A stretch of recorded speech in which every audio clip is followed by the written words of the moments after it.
In the Florida Everglades, a giant invasive Burmese python is hunting. This massive snake is a top predator, but it carries a silent killer inside, the tongueworm, Riletiella orientalis.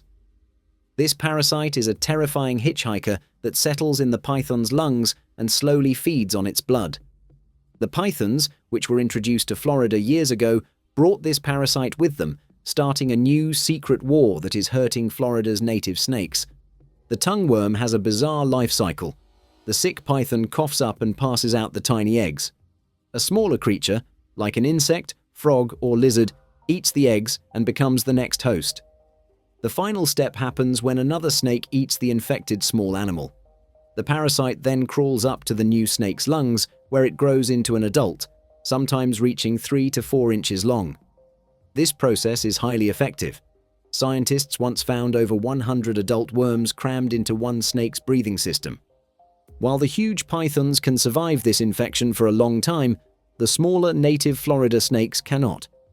Local species like the pygmy rattlesnake and eastern racer don't have the natural defenses against this foreign worm. Because their lungs are smaller, even a few worms cause severe breathing problems, infections, and loss of energy, often leading to death. The parasite is now spreading to many of Florida's native snake species, directly where the pythons have settled, proving that the python invasion brings invisible dangers. The worms aren't the only threat showing the snake's struggles.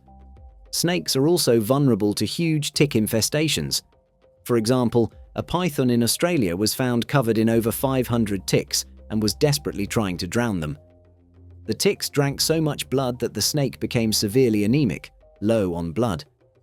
Ironically, in a different strange twist of nature, sometimes a snake can survive after being swallowed.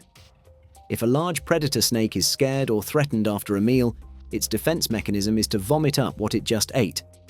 On rare occasions, this means a smaller snake can pop out, alive, and slide away to freedom.